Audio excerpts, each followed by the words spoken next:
Tá tudo bem aí com você, gente? Tá, né? Ô, Lipe, você tá bem aí, Lipe? Então tá bom, então. Deus te abençoe. Eu tô vendo um monte de gente bonita aqui, que tinha sumido, assim, apareceu.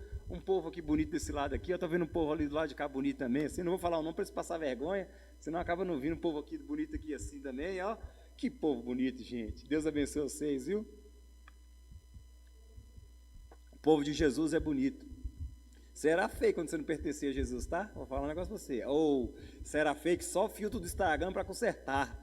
E mesmo assim, ó, com o filtro do Instagram ainda não resolvia. Mas graças a Deus, Jesus te encontrou. Você era magro que dava dó, paletó listrado era de uma listra só. Mas Jesus entrou na sua vida, hoje você é gordo, graças a Deus. Povo saudio, né? Graças a Deus. Você era magro de cachaça, tomava tanta cachaça assim, né? Mas hoje você é gordo porque você come, né? Glória a Jesus. Aí domingo que vem você já traz ali um pão de queijo, você traz ali um queijo de Minas ali para a gente tomar um café da manhã, que vai ser uma bênção, 9 horas. Todo mundo abriu Jonas capítulo 3? Vamos lá ler. Depois disso o Senhor falou com Jonas pela segunda vez: apronte-se e vá à grande cidade de Nínive e transmita a mensagem que eu lhe dei. Dessa vez Jonas obedeceu à ordem do Senhor e foi aonde? Foi aonde, irmãos? Foi a Nínive, uma cidade tão grande que era necessário quantos dias para percorrer? 3 dias para percorrer ela inteira. No dia que Jonas entrou na cidade, proclamou às multidões: daqui a 40 dias Nínive será destruída. Os habitantes de Nínive creram em Deus e desde o mais importante até o mais humilde declararam jejum e se vestiram de pano de saco. Quando o rei de Nínive ouviu o que Jonas dizia, desceu do trono, tirou as vestes reais, vestiu-se de pano de saco e sentou-se sobre um monte de cinzas. Então o rei e seus nobres enviaram esse decreto a toda a cidade: ninguém, nem mesmo os animais de seu gado e de seu rebanho, poderá comer ou beber coisa alguma. Tanto as pessoas como os animais devem se cobrir de pano de saco, e todos devem orar fervorosamente ao Senhor. Devem deixar seus maus caminhos e toda a sua violência. Quem sabe? Diga comigo, quem sabe? O Senhor voltará atrás, conterá sua ira ardente e não nos destruirá. Quando Deus viu o que fizeram e como deixaram seus maus caminhos, voltou atrás e não os destruiu como havia ameaçado. Só até aí, fica com a sua Bíblia aberta, só curva a sua cabeça assim, feche seus olhos. Ô Jesus, a sua palavra foi lida e eu só sou o porta-voz aqui, mas se eu não revelar a sua palavra no coração das pessoas que estão aqui, vai ser apenas uma palestra, Senhor, uma palestra ruim até, porque eu não tenho a capacidade, Senhor, que muitos oradores têm, mas eu peço que no nome de Cristo Jesus, que assim que a sua palavra foi exposta, ela venha encontrar, Senhor, lugar no meu coração. Não deixe a gente sair daqui dessa noite vazio, do jeito que a gente entrou, não, Senhor. Que nós possamos ser impactados pela sua palavra. Fala conosco, Senhor, no nome de Cristo Jesus, meu Deus. Diga comigo, amém. No capítulo 1, Deus chama Jonas. Vocês lembram disso, né? No capítulo 1, Deus fala assim: ô Jonas, eu quero que você vá na cidade de Nínive, vá pregar o evangelho lá, porque aquela cidade está terrível. Aquela cidade está horrorosa, aquela cidade está muito violenta, e prega lá, porque senão vão matar aquele povo tudo. Se eu pudesse, eu matava 1000, né? Aí Jonas resolve então se ajeitar, e ele entra no barco e vai para 1000 quilômetros de distância, vai ao contrário da cidade de Nínive. Quando ele entra naquele barco, que ele não queria pregar para o povo de Nínive, o que Deus faz? Deus arranja uma tempestade, mexe naquele barco. Aqueles marinheiros já estavam desesperados já com aquela tempestade incomum. Era incomum aquela tempestade. Eles já estavam desesperados e eles já estavam jogando já toda a carga fora daquele navio para deixar o navio mais leve, para que eles não morressem naquele mar, mediante aquela tempestade tão forte que estava acontecendo. Jonas estava dormindo no porão e a Bíblia fala que os marinheiros começaram cada um a orar pelo seu Deus. Cada um estava clamando ao seu Deus para que Deus o socorresse. O capitão então resolve ver como é que estava lá o porão. Não é o porão não, do navio, como é que é o nome? A parte de baixo do navio? O convés? Mas tem outro nome também bonito. A parte de baixo do barco. Quando o capitão chega lá, Jonas está dormindo. Aí ele fala assim: moço, você está doido aí? Que o capitão era mineiro, né? Você está doido aí? Você não está fazendo um trem desse não, e você está doido? O que você está fazendo? Moço, vá orar. Clama aí pelo seu Deus, porque o negócio aqui está feio. O negócio aqui está feio demais. Ora pelo seu Deus aí. Jonas não ora. E aí a tempestade foi piorando. Eles resolvem jogar um pedra, papel, tesoura, ou um 2 ou 1, ou brincar daquela garrafinha que você gira assim. Vamos ver quem é o culpado, né? Gira a garrafinha. Quando girou a garrafinha apontou para Jonas. Meu Deus do céu, Jonas empalidou na hora, assim, ficou pálido, falou assim, então é você, né? Ô moço, é você que é o responsável por essa tempestade? Jonas, sim, sou eu. Eu sou responsável por essa tempestade, e vocês estão quase morrendo por minha culpa. Vocês estão morrendo, quase morrendo aí por minha responsabilidade. Pode me matar, me joga no mar, porque essa maldição é minha culpa. Mas o que foi que você fez? Olha, eu sou crente, eu vou na igreja Moriá, e o meu Deus, Ele fez os céus, fez a terra e fez o mar, e eu estou desobedecendo a Deus. Aqueles marinheiros falam assim, não, você está doido aí. O Deus que fez o mar, você desobedece a Ele está punindo você, e você entra num barco com a gente, você está de Covid, e não está usando máscara, e está aqui no meio com a gente, aqui, você está querendo infectar a gente tudo, Jonas. Você está louco, Jonas? Realmente eu sou um louco, pode me jogar no mar. O que os marinheiros fazem na hora? Os marinheiros, por misericórdia, esse moço que não queria pregar na cidade de Nínive, começa a remar cada vez mais forte, ainda para ver se chega em terra. Só que cada vez que os marinheiros remavam mais vezes, pior a tempestade ficava. O que os marinheiros fizeram nessa hora? Jesus, eu entrego minha vida a ti. Eu vou orar aqui, porque eu tinha um Deus bom. Baal era bom, a deusa Diana era boa, Afrodite era... Mas bom eu sei. E aqueles marinheiros oraram, falaram assim, não coloca a culpa na gente desse moço não. O que esses marinheiros fazem? Pega Jonas e joga Jonas lá no mar. Quando joga Jonas no mar, a tempestade acalma na hora. Meu Deus do céu. Esses marinheiros então agora começam a adorar ao Senhor, se convertem ao Senhor e começam a servir ao Senhor. Jonas então, no domingo passado nós falamos sobre isso, Jonas começa a afundar e ele começa a orar enquanto ele afundava. Irmãos, e ele começa a afundar, ele sentia a angústia da morte na sua boca, ele afundando, as ondas vindo, ele nadando, lutando, aquela luta, aquela questão toda, aquele vendaval, aquela coisa toda, ele afundando, ele orava. Meu Deus do céu, eu não vou poder mais ir na igreja. Senhor, eu estou distante da sua presença. Senhor, eu perdi a sua presença. E aí no finalzinho lá do capítulo 2, o Senhor envia então um grande peixe que engole Jonas. Naquele momento, e Jonas passa 3 dias naquele peixe. No finalzinho do capítulo 2 tem um negócio muito interessante. Olha só, olha aí no capítulo 2, versículo 10, que diz assim: então o Senhor ordenou que o peixe vomitasse Jonas na praia. Jonas então cai no mar, o peixe engole Jonas, e o peixe começa a passar mal 3 dias. Por quê? Porque é um profeta indigesto. Então não é que Deus salvou Jonas, Deus fez um milagre para o peixe. Porque tem profeta, irmãos, que é indigesto. Porque tem irmãos que são indigestos, principalmente os que desobedecem ao Senhor. E aí, às vezes, você engole o irmão, assim, você fica passando mal. E a misericórdia de Deus foi para aquele peixe. Ô peixe, você não merece um trem desse, não. Você não merece morrer com um profeta tão indigesto assim, não. Vou fazer você vomitar esse profeta indigesto.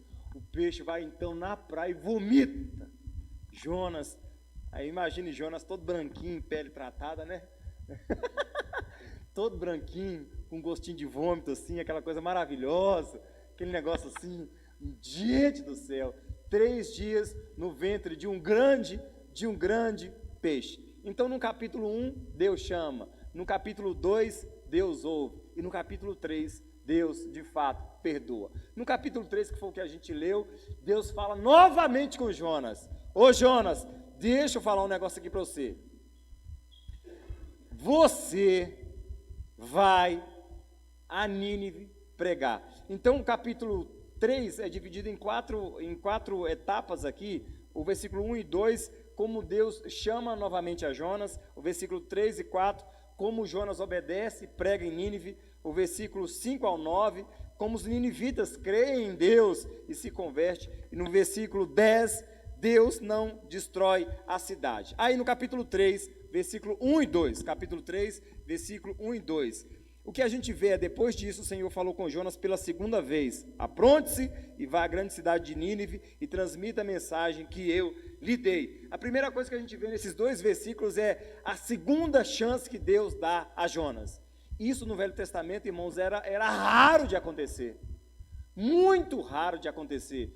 Deus dá uma segunda chance. Imagine Moisés, quando Moisés recebe uma ordem de Deus: ô Moisés, você toca na rocha aí. Moisés, com raiva, não toca na rocha não, ele bate na rocha.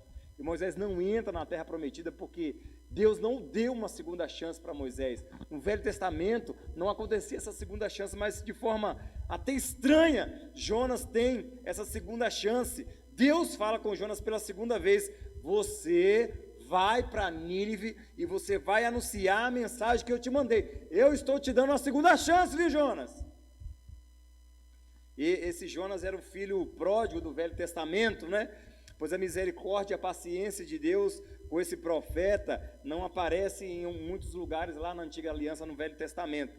Ele recebe o que poucas pessoas recebem no Antigo Testamento, uma segunda chance. Isso cabe a nós, irmãos, que estamos aqui todos essa noite. Se você já fez um trem errado, se aquele trem já avacalhou demais sua vida, e Deus te deu uma segunda chance, não jogue fora. Não jogue fora as oportunidades que Deus já te deu. Se Deus te deu a oportunidade de ter uma família e você, de certa forma, acidentou e houve um acidente, não jogue novamente fora a oportunidade que Deus te deu. Se Deus te deu uma chance, não fique jogando fora a chance que Deus te deu. Porque você não sabe o que pode acontecer daqui a 1 minuto. Você não sabe que assim que acabar o culto, onde você vai estar. Irmãos, eu não sei se eu vou acordar com vida, se essa vai ser minha última pregação, irmãos. Eu não sei o dia, a hora que eu não estarei mais aqui com os irmãos, eu não sei. Portanto, o que eu tenho é o agora. A chance que Deus me deu foi essa e agora. Então viva como se fosse o último momento da sua vida. Não viva como se você tivesse garantia do amanhã, porque você não sabe a hora que Jesus vai voltar, e você não sabe a hora que de fato você vai partir. Portanto, se Deus te deu a oportunidade, agarre essa oportunidade, essa chance. A Bíblia é muito clara, ela diz: buscai ao Senhor enquanto se pode achar, e invocai-o enquanto está perto. Buscai ao Senhor enquanto se pode achar. E enquanto se pode achar, é hoje, é aqui e é agora. Talvez você não tenha uma chance daqui a meia hora. Talvez você não tenha uma chance daqui a 1 hora. Talvez você não acorde vivo sequer. Ou você acorde tão debilitado que você me diz: meu Deus, onde foi que eu errei? Você não sabe o dia de amanhã. Você não tem certeza do futuro. A Bíblia é clara: buscai ao Senhor enquanto se pode achar. Invocar enquanto está perto. E Jonas então recebe, irmãos, essa segunda chance pela misericórdia de Deus. Jonas, eu estou dando uma segunda chance para você. E a segunda coisa que a gente vê nesse versículo é que Deus está determinado que a palavra dele chegue aos ninivitas, mas que chegue através daquele profeta. Deus poderia trocar o profeta, poderia matar Jonas, poderia arranjar uma profetisa, poderia levantar lá em Nínive alguém para pregar para os ninivitas, mas não. Deus queria que Jonas pregasse o evangelho para os ninivitas. E aí você vai dizer bem assim: mas a minha liberdade, mas o meu livre-arbítrio. Graças a Deus, irmãos, que Deus não deixa a gente viver o livre-arbítrio da gente. Deus intervém e fala assim: não, você vai. Então uma coisa que eu aprendo muito aqui na história de Jonas é: se Deus quiser, Ele vai fazer. E se você não quiser, adivinha? Você vai fazer do mesmo jeito. Porque a vontade de Deus, ela é de fato soberana. Deus faz e Ele vai fazer. Deus vai atrás desse profeta e Deus usa os marinheiros, Deus usa o mar, Deus usa o vento. Deus está determinado a fazer o que Ele quer, como bem quer. A palavra de Deus diz: bem sei dos seus pensamentos e sei que nenhum dos seus planos podem ser frustrados. Qual plano de Deus, irmão, pode ser estragado por mim? Oh, meu Deus do céu. Irmão, eu já perdi essa expectativa. Vou estragar os planos de Deus. Ô, gente, falava para você não. Não vou. Eu vou se eu quiser, tá bom, hein? Então tá bom, então. Eu só vou se eu quiser. Quantas vezes, irmão, já caí na imaturidade de pensar assim. Eu vou fazer se eu quiser, eu vou se eu quiser. Se eu quiser, eu vou. Se eu não quiser, eu não vou. Quero ver quem manda na minha vida. Irmão, eu já passei dessa fase, graças a Deus. Eu posso ir com raiva. Eu posso ir sem vontade.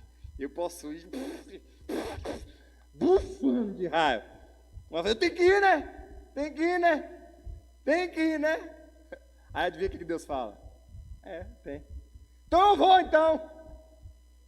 Aí no meio do caminho, o coração fica assim, lá, olha, tá vendo? Eu tenho que ir para esse trem fazer esse negócio que o Senhor mandou. Eu não quero fazer esse negócio. Só que hoje eu aprendi, enquanto eu não quero fazer uma coisa que Deus manda, eu falo, Senhor Espírito Santo, converte meu coração, para que eu tenha prazer nisso.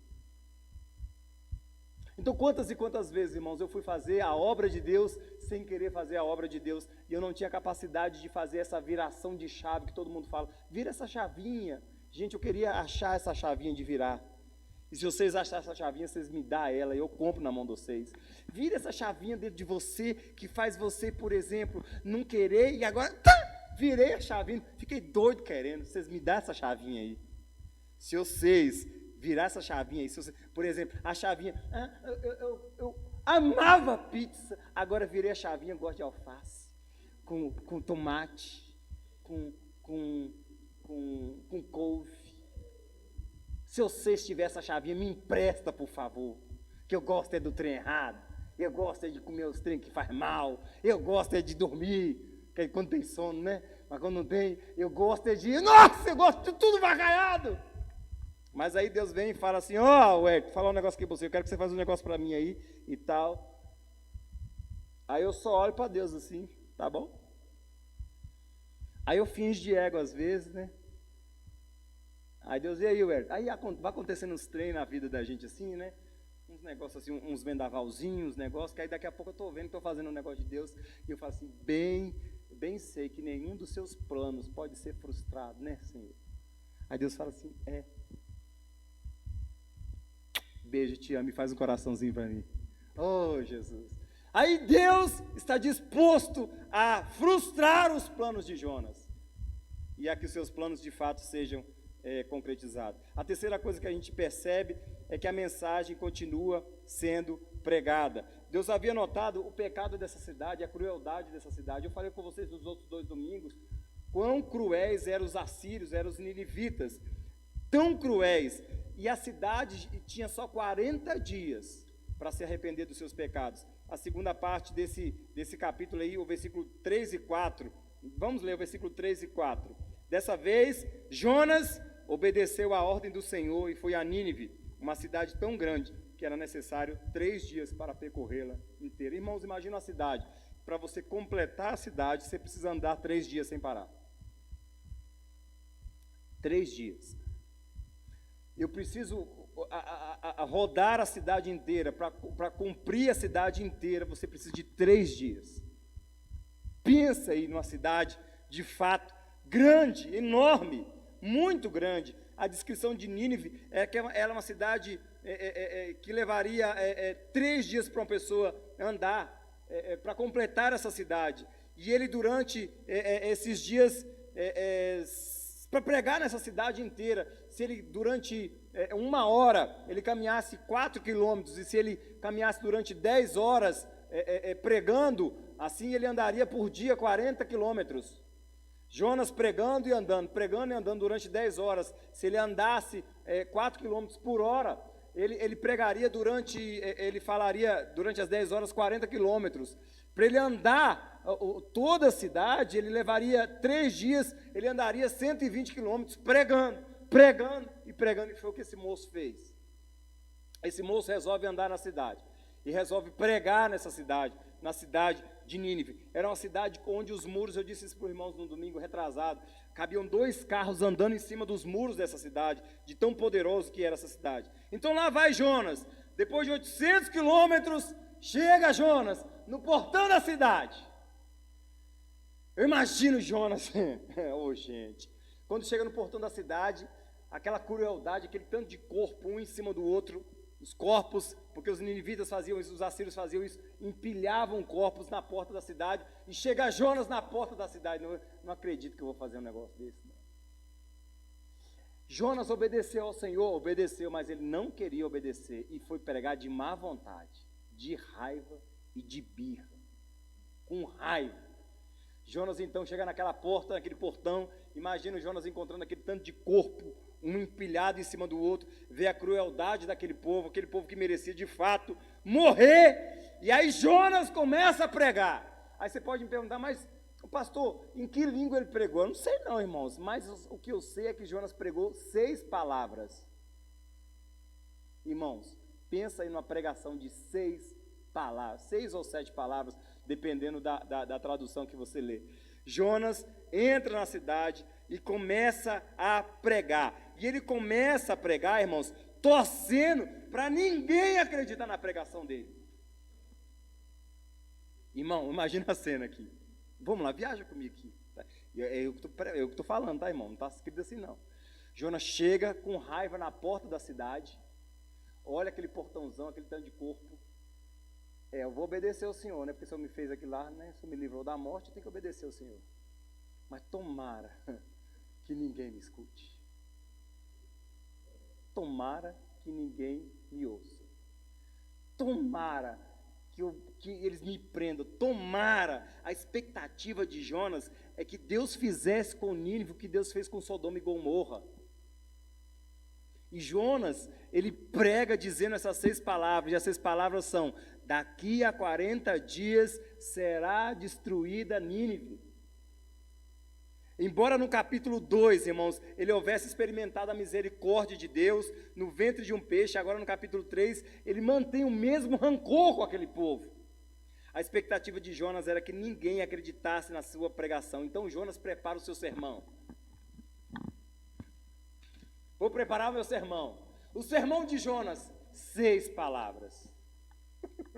Gente. 6 palavras a pregação de Jonas. Imagina, irmãos, pensa comigo. Uma pessoa começa a andar em Ouro Branco, pregando bem assim: dentro de 40 dias, Ouro Branco será destruído.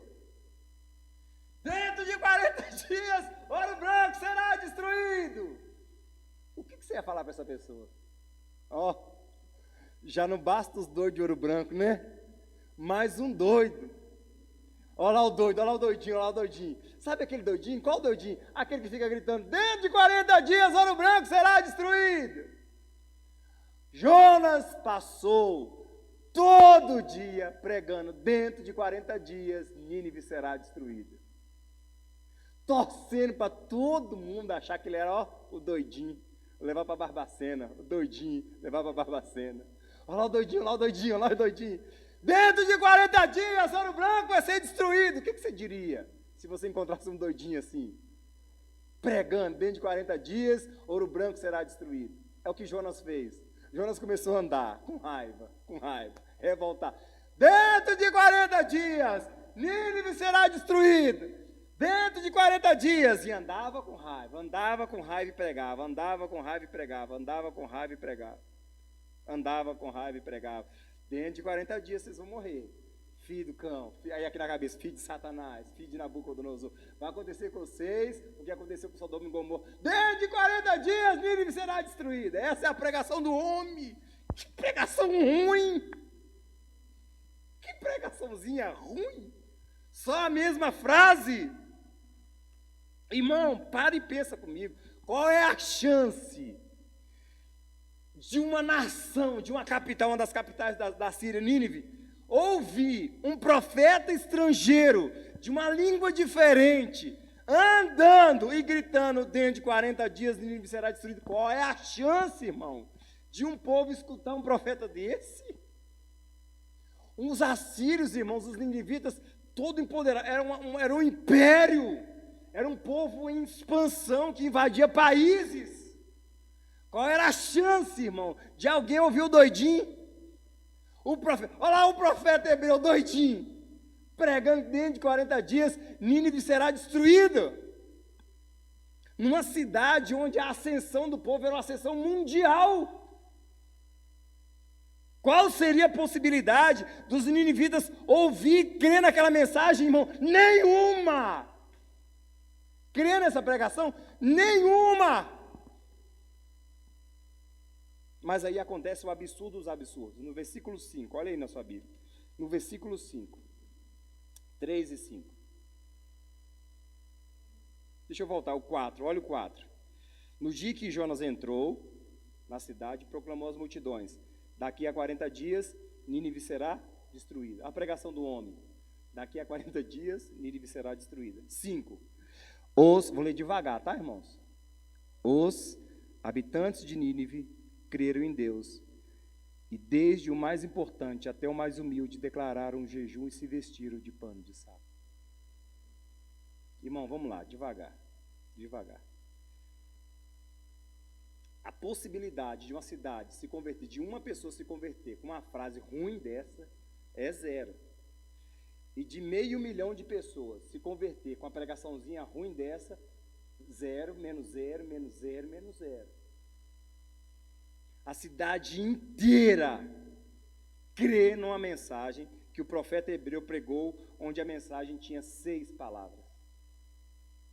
O maior, irmãos, não é um dos, não, foi o maior avivamento da história, aconteceu apesar da mensagem e apesar do pregador. Pensa numa pregação ruim, pensa num pregador ruim, um pregador de má vontade, que pregou apenas: dentro de 40 dias, Nínive será destruído. Quase 500.000 de pessoas se convertem. E isso, irmãos, quando eu li isso, isso me liberta, irmãos, porque muitas vezes nós achamos que a graça e o poder de Deus está em mim, pastor Wellington. Não está! Uhul! A graça e o poder dele está na palavra dele. E isso te liberta também, você, minha irmãzinha, meu irmãozinho, que fica assim: ah, mas eu não sei nem pregar, mas eu não tenho nem técnica oratória, não sei falar bonito igual o pastor. Ah, mas Deus não vai, não vai. Se Deus usou um homem de má vontade, que pregou 6 palavras e 500.000 pessoas se converteram, por que Ele não usaria você? Por que Deus não usaria você para salvar sua colega lá no trabalho? O seu irmão lá no trabalho? Por que você corre e se esconde atrás disso aí? Qual é a sua diferença para Jonas? Jonas se escondia atrás da sua rebeldia e você talvez se esconda atrás da sua timidez. Qual é a diferença de você para Jonas? De mim para Jonas? Jonas não queria rir porque queria que aquele povo morresse, e muitas vezes você não proclama o evangelho porque você tem vergonha. Qual é a sua diferença para Jonas? Qual é a minha e a sua diferença para Jonas? Porque afinal, irmãos, por que é que aquela coisa aconteceu? Isso me liberta, irmãos, porque não é o jeito que o pastor fala, nem a técnica do orador, de quem está falando, pregando, não é a minha oratória. Talvez eu consiga emocionar os irmãos, mas eu jamais terei a capacidade de convertê-los. Quem os converte é o Evangelho, é a palavra de Cristo Jesus. Gente muito melhor do que Jonas, outros pregaram. Imagina Isaías, irmãos, imagina Isaías pregando, que negócio maravilhoso. Jeremias. Irmãos, olha só, Noé, irmão, olha só, Noé pregou, irmão, 120 anos. Sabe quantos converteu, Isabela? Nenhum. Irmão, o trem é feio. Noé, rapaz, Noé pregava, irmão.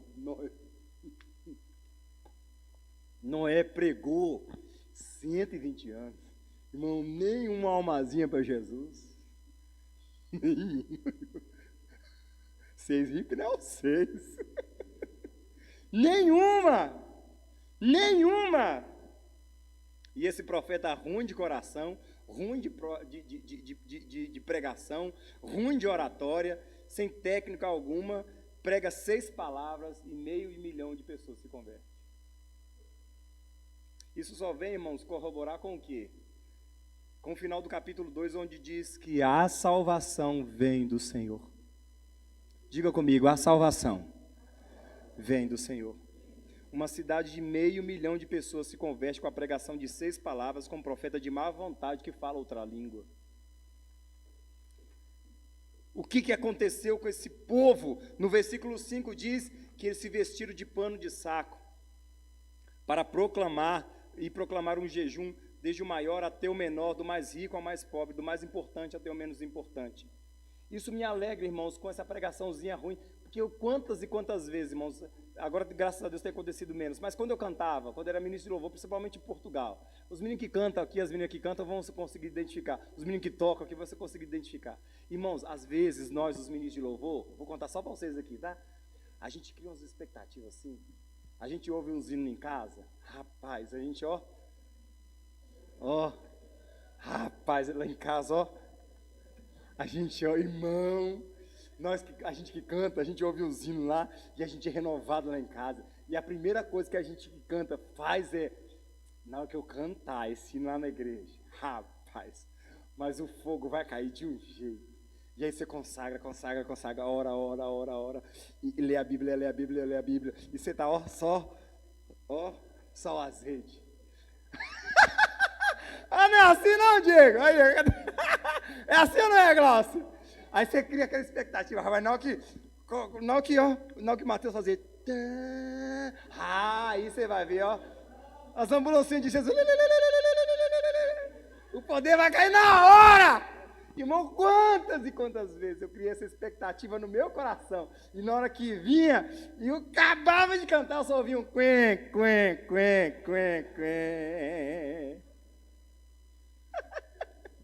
Oh, meu Deus do céu, e quantas vezes que nós não esperávamos nada, e cantava, único que é digno, aí a presença do Senhor vinha. O que é isso, pastor Wellington? Isso não é algo que você controla. A presença de Deus, a conversão, a salvação não está nas suas mãos. A minha função é me preparar, é adorar ao Senhor, é buscar ao Senhor. Eu sei o que o Senhor quer falar com a sua igreja, qual música que o Senhor quer cantar, mas o resultado disso, irmãos, ninguém tem. O pastor Augusto Nicodemos, ele contou nessa pregação dele, era muito interessante, que ele estava pregando no aniversário da igreja, grande, aí ele pregou sexta, pregou sábado, pregou domingo de manhã e no domingo à noite, só que aí ele adoeceu no domingo pela manhã. Ele ficou muito ruim de gripe, ele quase desmarcou, e ele falou bem assim, pastor, eu só vou conseguir pregar 15 minutos, ele estava com muita febre, imagina, um aniversário da igreja, assim, ele programado, para dar aquela pregação zona toda assim, pá! E aí ele passando mal, ele falou assim, olha, eu vou falar para os irmãos do que eu li no meu devocional hoje, e aí ele fala do devocional dele, e aí ele pregou lá em Mateus, que aquele que tem um problema com o seu irmão, antes de trazer sua oferta, tem que pedir perdão ao seu irmão e tal. Ele só falou isso, irmãos, e 10 minutos, ele passando mal, foi para a cadeira e sentou. Quando ele sentou, ele baixou a cabeça, meu Deus do céu, que situação, que tribulação. Aí quando ele sentou, que o outro pastor pegou o microfone, uma pessoa no meio da igreja falou bem assim, pastor, eu quero falar uma coisa. Aí o pastor Augusto Nicodemos, meu Deus do céu. Pastor, eu quero falar um negócio para você, essa palavra falou demais no meu coração. Vai fazer muitos anos que eu falo mal do Senhor para a minha família lá na minha casa, e eu quero aqui diante de toda a igreja te pedir perdão. Aí a outra irmã levantou, irmão, eu quero fazer a mesma coisa, porque aquela irmã lá, eu falo dela há muitos dias, muito mal, e eu quero pedir perdão a Deus, e pedir perdão à senhora, minha irmã. Essa mesma irmã falou assim, minha irmã, eu também te odiava muito, eu quero te pedir perdão nessa hora. E ela começou a confissão de pecado público, com a pregação ruim, de 10 minutos. Aí o reverendo Augusto Nicodemos, empolgado com aquela palavra, disse, eu vou regaçar lá na minha igreja com essa palavra. Pegou a palavra, irmãos, e abriu a palavra na igreja dele. E quando ele começou a pregar, quando terminou a palavra, o povo só olhando no relógio, que hora que vai acabar? A mesma palavra, o mesmo mensageiro. Irmãos, a obra é do Senhor Jesus Cristo. E eu quero já falar para os pais que estão aqui essa noite, todos os pais, nós os pais. A minha e a sua função com os nossos filhos é falar do Evangelho. Mas são os nossos filhos que precisam ter um encontro com Cristo Jesus.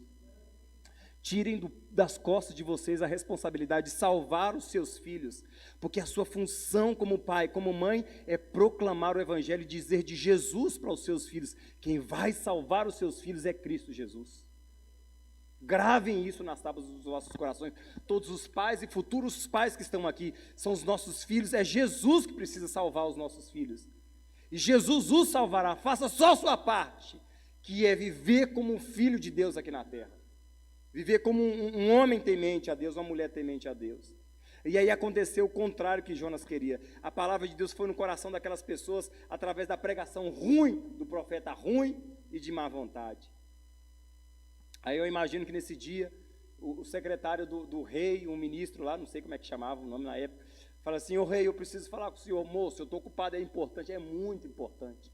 O secretário chega lá, ou o ministro chega lá: rei, deixa eu te falar um negócio, está acontecendo uma coisa muito estranha na cidade. O que está acontecendo? Está todo mundo parando de trabalhar, está todo mundo começando a chorar.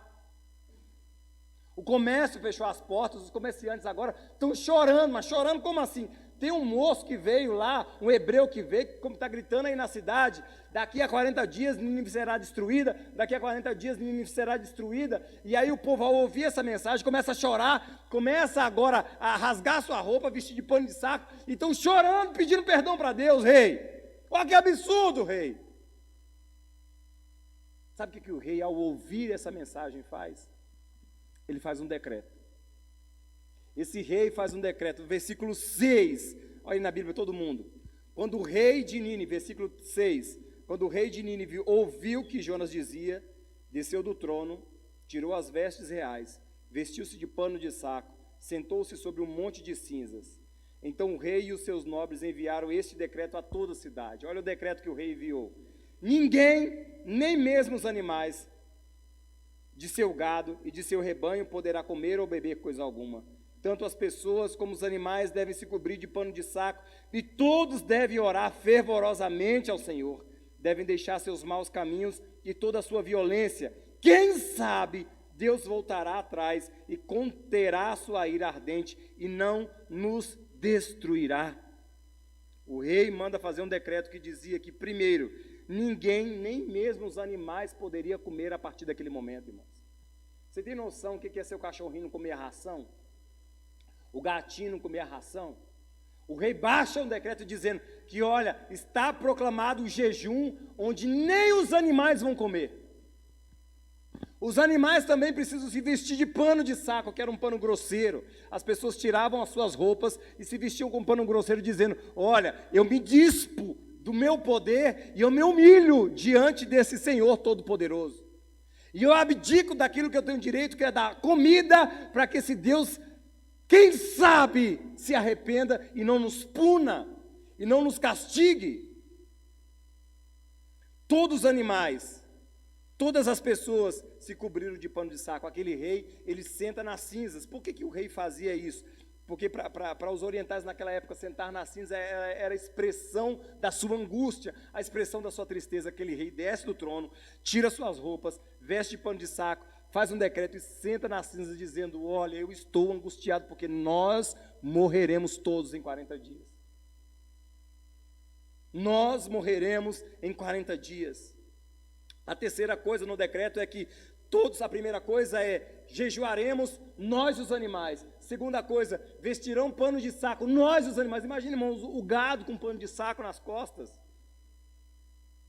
Por que eles colocaram isso no gado, nas ovelhas? Estavam dizendo: olha, os meus bens estão se humilhando diante do Senhor. A vaquinha não converte não, o gatinho não converte não, mas ele estava dizendo: olha, inclusive aquilo que eu tenho de mais poder se dobra diante desse Deus Todo-Poderoso, para que o Senhor não nos mate. Porque Jonas daqui 40 dias será destruída. E aí o rei diz no decreto que todos devem orar fervorosamente ao Senhor. Todos devem deixar os deuses estranhos e buscar ao Senhor. O Deus desse profeta aí, ó, vai destruir nossa cidade.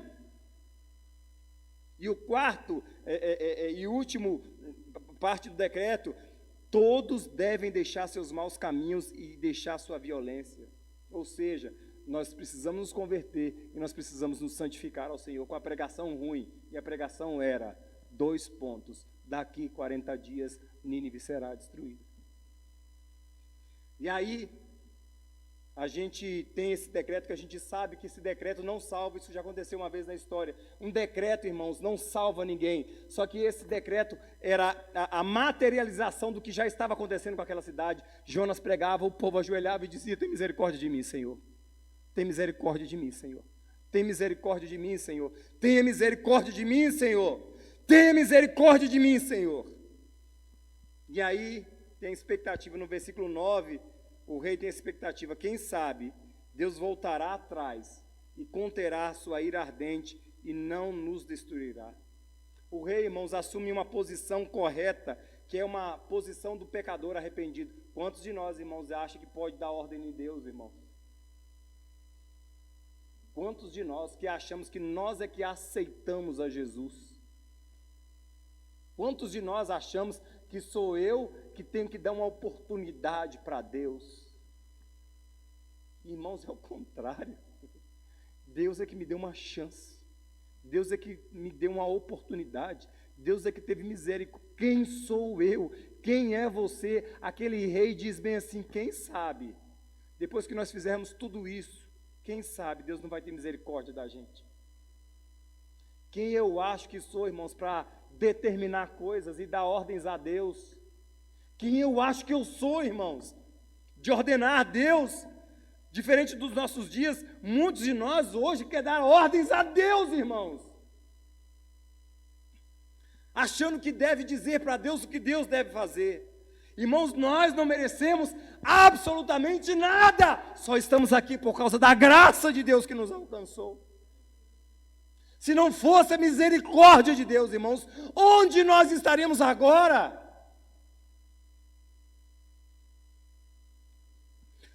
É Deus que tem que nos dar uma chance.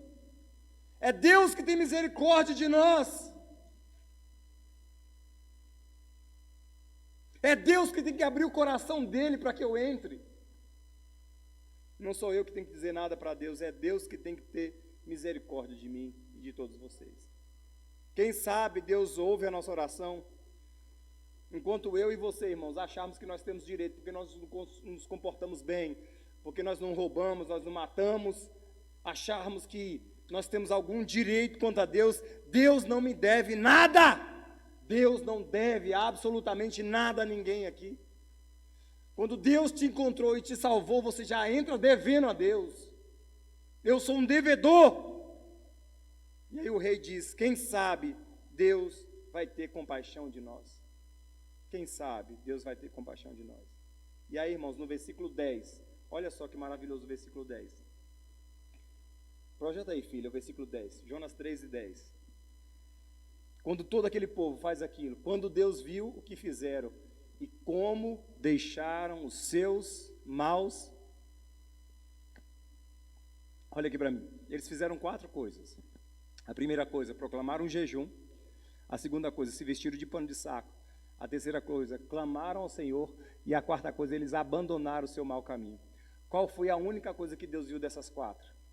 A única coisa que Deus viu dessas 4 foi quando eles deixaram os seus maus caminhos. Porque você pode vir na igreja, você pode orar o tanto que você quiser, você pode jejuar o tanto que você quiser, você pode vestir roupa de crente, andar como crente, se vestir como crente. Se você não abandona os seus maus caminhos, não houve conversão na sua vida. Quando viu o que fizeram e como deixar os seus maus caminhos, o que define uma conversão é quando você muda de vida.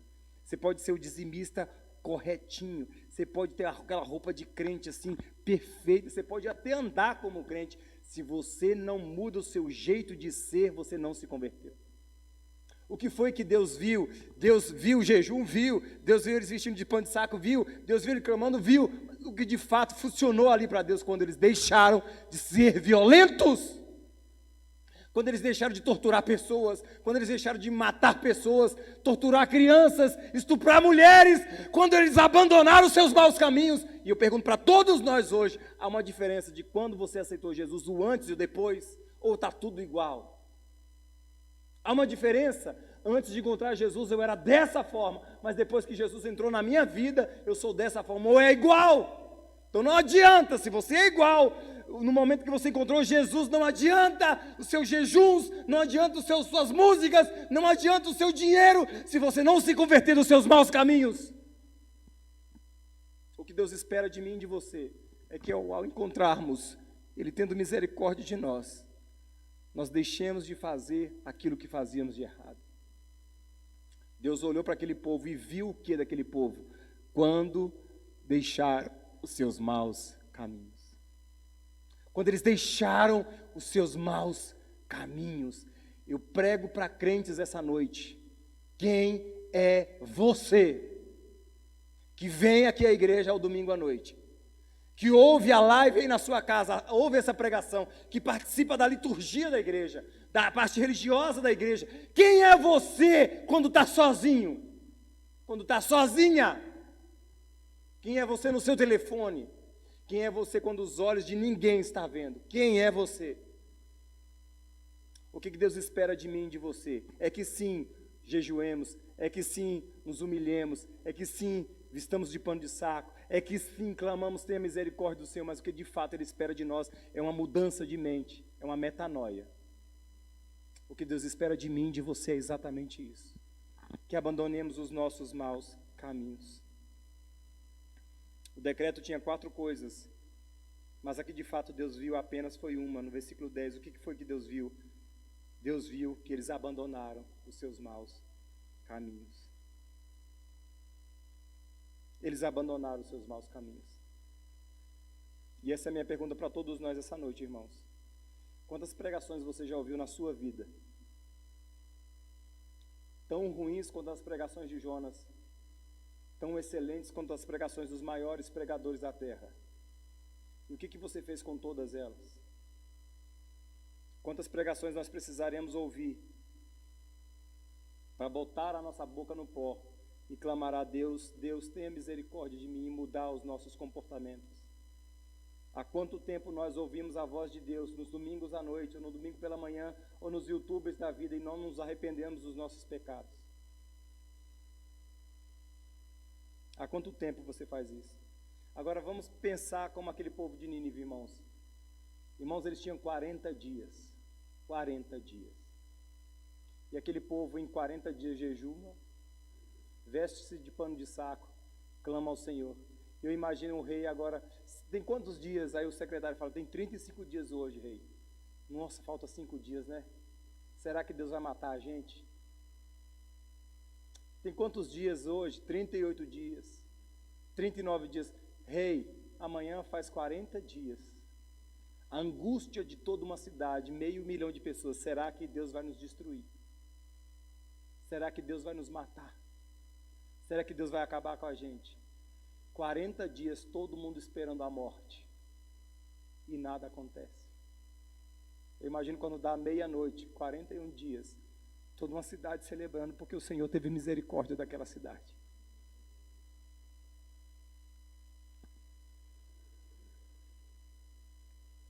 Imagina a festa que o rei deve ter dado, a alegria daquela cidade, por não ter sido destruída por Deus. Está todo mundo feliz. Está todo mundo feliz. 41º dia, todo mundo feliz, menos o crente. Irmãos, 500 mil de pessoas soltando fogos. Naquela época os cachorros não sofriam, né? Com fogo. E alegria, e todo mundo celebrando, celebrando. Não morremos, não morremos, não morremos. 500 mil de pessoas celebrando, menos o crente. E aí domingo que vem eu vou falar para vocês por que o crente não celebrou. Todo mundo celebrando porque o Senhor teve misericórdia e o crente não. E a aplicação para todos nós dessa palavra essa noite é a primeira coisa que nós precisamos entender aqui. Somente Deus salva. Fala comigo, somente Deus salva. Como eu disse para todos vocês, irmãos, Noé pregou 120 anos e ninguém se converteu. Jesus, Vou falar mal de Jesus aqui. Jesus, irmão, 3 anos e meio, arranjou 12 pessoas. Aí no finzinho dele lá, um trai, outro nega e 10 vaza. 10 sai fora. Não é a pregação do pregador, não é a unção ou a fé do pregador, mas é a graça salvadora de Deus. Irmãos, não sou eu, irmãos, nem é você, é Deus. É Deus, é a graça de Deus. Ontem eu tive com um homem que me inspira muito, e eu quase idolatrava, quase o idolatro, de tanto gostar daquele homem, de tanto ouvir. Paulo Borges Júnior, eu tive lá com ele olha como você viu comigo, eu falei, eu tive com ele, na verdade ele estava lá e eu que fui, né? E aí, irmãos, eu ouvindo aquele homem, e aquela admiração assim grande, né, muito grande, aconteceu de todo mundo ir para um restaurante almoçar, e quando eu vi aquela fila assim enorme, eu falei, não vou esperar nessa fila não, está demorando demais, a comida tinha acabado, eu falei, eu vou procurar um boteco aí, um trem para eu comer aí, um hambúrguer, um podrão aí para eu comprar. E aí eu encontrei lá um comérciozinho assim, onde tinha um Burger King, e aí quando eu olho para o lado, quem está lá almoçando? Paulo Borges Júnior. Eu falei, é agora! É agora! O homem estava comendo, irmãos, vou falar baixinho aqui para ninguém ouvir, tá? O restaurantezinho, irmão, era R$19,90 o quilo. Eu falei, não pode ser. Um homem tão poderoso como esse, comendo no restaurante à vontade, irmãos, uma carne e 19, vocês imaginam o tipo de restaurante? Comer à vontade, R$19,90 com uma carne. E o que eu fiz? O homem na fila, eu encostei no homem. Eu falei, é agora. Encostei no homem, ele olhou para trás, eu já tinha tirado uma foto com ele, já tinha feito minha rezinha para ele lá, minha adoração, né? Aí ele falou assim, nós vamos sentar aonde? Eu falei, vamos sentar aqui mesmo, já como se eu fosse íntimo do homem. E aí sentei com aquele homem, tinha um moço que estava dirigindo para ele, que ele não dirige, tinha um outro que estava ajudando ele também, e aí começou a conversar, a conversa do homem é que a embreagem do carro estava rangendo. Aí conversa vai, conversa vem, eu falei assim, eu vou fazer a pergunta para esse homem, e aí ele vai assim, regaçar na resposta, a expectativa que eu tinha criado. Eu falei, Paulo, deixa eu falar uma coisa para você, eu como um jovem pastor que sou, ele falou, você tem quantos anos? Eu falei, 40, ele falou, não parece. Eu falei, eu sabia disso. Você não tem cara de 40 anos? Eu falei, é verdade, eu também acho. Eu quero te fazer uma pergunta, e eu já criei naquela expectativa no coração, o que você faz assim no ministério, quando você está muito angustiado da caminhada? O que você acha que eu tenho que fazer, que de vez em quando, na caminhada, eu fico tão angustiado, que eu fico em tempo de enlouquecer, Paulo? Sabe o que ele me respondeu, irmão? Ele falou bem assim, eu choro. Aí eu falei bem assim para ele, mas isso aí eu também já faço. Aí ele falou assim, então está resolvido. Eu recolhi minha insignificância, irmãos. Não é a pessoa, não é o ser humano. E aí, conversa de quem colocou um balão e conversa de quem fez uma bariátrica, ele. Eu falei, Paulo, por que você emagreceu tanto assim? Fiz a bariátrica, Wellington, mancando ele assim, né? E eu falei, você fez a bariátrica por causa do joelho? Ele falou, não, por causa da glicose, eu comia demais. Eu falei, qual que é a parte? Você gostou, Paulo? Gostei demais. A única parte ruim é o fedor. Aí eu falei assim, o fedor é o Wellington, depois que eu vou no banheiro, você não tem ideia como é que fica a casa. O homem falando do cocô dele fedendo, irmãos. Ele faz cocô igual a mim, irmãos. Quantos mais aqui, depois que vai no banheiro, ninguém mais entra, levanta a mão que eu quero ver aí. Amém, Deus te abençoe, meu irmão. Só eu e o Diego que caga fedendo, né, irmão? Só eu e o Diego. Vocês tudo caga perfumado, né, irmão? Vocês tudo caga cheiroso, né? Deus está vendo, tá? Quando você vai lá no banheiro, até os anjos saem daquela carniça que fica lá. Por que eu estou falando isso, irmãos? Porque não é o Paulo, não é o Jonas, não é o Wellington, não é o Silas Malafaia, não é o Lula, nem o Bolsonaro. Nós estamos falando de uma graça salvadora. É Deus, é a mensagem. Irmãos, não é quem transmite, é a palavra de Deus. Então parem de criar expectativa quanto ao seu pastor e não desmereça nem aquele que você acha que nada pode dizer, Porque se um profeta prega 6 palavras e 500 mil de pessoas se converte, o que Deus não pode fazer com o ser humano? Então preguem a tempo e a fora de tempo. E Deus teve misericórdia de 1 milhão, de 500 mil de pessoas. Deus quer usar você. Você pode falar isso para o seu irmão? Deus quer te usar. Balança ele assim, balança ele assim. Balança ela, balança ele assim. Fala com ele aí, ó. Fala com quem está na frente assim, ó. Toca no ombro de quem está na frente, toca no ombro de quem está na frente assim, ó. Deus quer te usar, varô.